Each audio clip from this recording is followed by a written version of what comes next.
श्री गर्ग संहिता गोलोकखंड पहला अध्याय शौनक गर्ग संवाद। राजा बहुलाश के प्रश्न पूछने पर नारद जी के द्वारा अवतार भेद का निरूपण।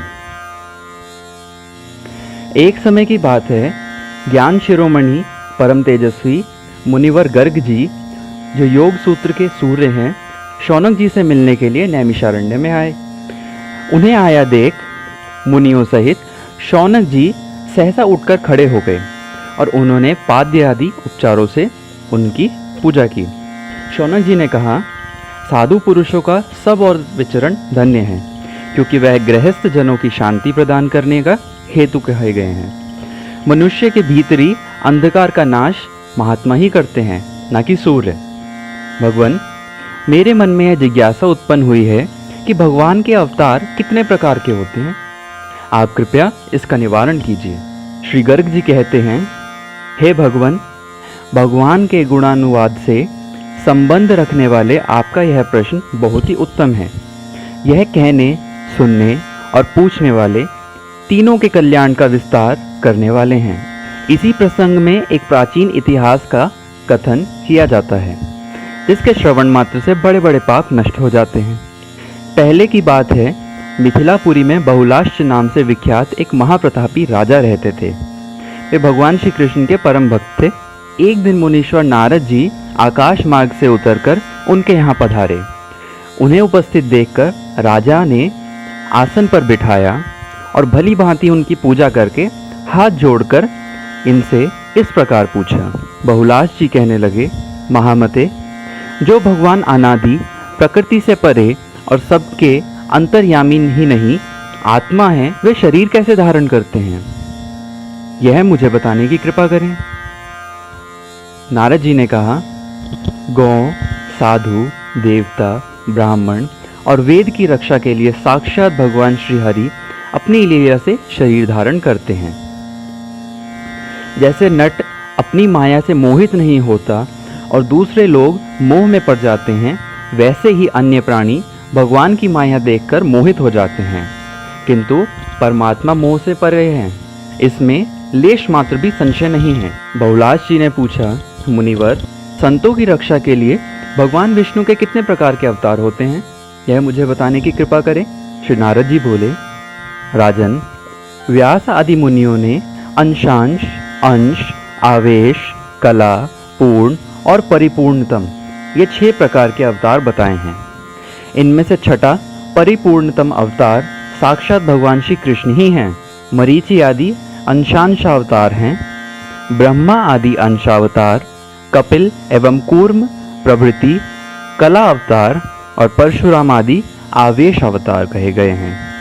नृसिंह, राम, श्वेत दीपाधिपति, हरि, बैकुंठ, यज्ञ और नर नारायण, ये पूर्ण अवतार हैं और साक्षात भगवान श्री कृष्ण ही परिपूर्णतम अवतार हैं। असंख्य ब्रह्मांडों के अधिपति वे प्रभु गोलोक धाम में विराजते हैं, जो भगवान के दिए सृष्टि आदि कार्य मात्र के अधिकार का पालन करते हैं। वे ब्रह्मा आदि सत्य के अंश हैं। जो उन अंशों के कार्यभार में हाथ बटाते हैं, वे अंशांशावतार के नाम से विख्यात हैं।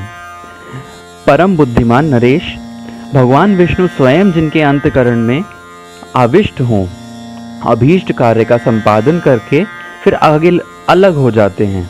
राजन, ऐसे नानाविध अवतारों को आवेश अवतार समझो, जो प्रत्येक युग में प्रकट हो, युग धर्म को जानकर उसकी स्थापना करके पुनः अंतर्ध्यान हो जाते हैं। भगवान के उन अवतारों को कला अवतार कहा गया है, जहाँ 4 व्यू प्रकट हों, जैसे श्री राम, लक्ष्मण, भरत तथा शत्रुघ्न एवं वासुदेव, संकर्षण, प्रद्युम्न और अनिरुद्ध, तथा जहाँ 9 रसों की अभिव्यक्ति देखी जाती हो एवं जहाँ बल, पराक्रमी भी पराकाष्ठा दृष्टिगोचर होती हो, भगवान के उन अवतारों को पूर्ण अवतार कहा गया है। जिसके अपने तेज में अन्य संपूर्ण तेज विलीन हो जाते हैं, भगवान के उस अवतार को श्रेष्ठ द्विजवन साक्षात परिपूर्णतम बताते हैं। जिस अवतार में पूर्ण का पूर्ण लक्ष्य दृष्टिगोचर होता है और मनुष्य जिसे पृथक पृथक भाव के अनुसार अपने परम प्रिय रूप में देखते हैं, वही यह साक्षात परिपूर्णतम अवतार है। स्वयं परिपूर्णतम भगवान श्री कृष्ण ही हैं, दूसरा नहीं। क्योंकि श्री कृष्ण ने एक कार्य के उद्देश्य से अवतार लेकर अन्यान्य करोड़ों कार्यों का संपादन किया है। जो पुराण पुरुषोत्तम एवं परात्पर पुरुष परमेश्वर हैं, उन साक्षात सदानंदमय कृपानिधि। यह सुनकर राजा हर्ष में भर गए। उनके शरीर में रोमांच हो गया। वे प्रेम से विवल हो गए और अश्रुपूर्ण नेत्रों को पोंछकर नारद जी से यूं बोले, महर्षि, साक्षात परिपूर्णतम भगवान श्री कृष्णचंद्र सर्वव्यापी चिन्मय गोलोक धाम से आकर जो भारतवर्ष के अंतर्गत द्वारकापुरी में विराज रहे हैं, उनका क्या कारण है? ब्राह्मण, उन भगवान श्री कृष्ण के बहुत सुंदर गोलोक कथा का वर्णन कीजिए। साथ ही उनके अपरिमेय कार्यों को भी कहने की कृपा कीजिए। मनुष्य जब तीर्थ यात्रा तथा 100 जन्मों तक उत्तम तपस्या करके उसके फलस्वरूप सत्संग का सुअवसर पाता है, तब वह भगवान श्री कृष्णचंद्र को शीघ्र ही प्राप्त कर लेता है। कब मैं भक्ति रस से आर्द्रचित्त हो मन से भगवान श्री कृष्ण के दास का भी दास हो जाऊंगा, जो संपूर्ण देवताओं के लिए भी दुर्लभ है।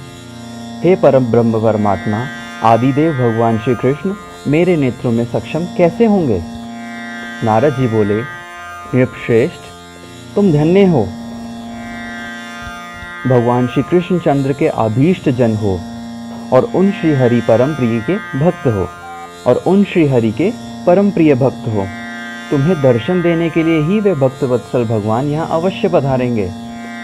ब्रह्मण्य देव, भगवान जनार्दन द्वारका में रहते हुए भी तुम्हें और ब्राह्मण श्रुत देवों को याद करते रहते हैं। अहो, इस लोक में संतों का कैसा सौभाग्य है। इस प्रकार श्री गर्ग संहिता में गोलोक खंड के अंतर्गत नारद बहुलाश संवाद में श्री कृष्ण महात्म्य का वर्णन नामक पहला अध्याय पूरा हुआ।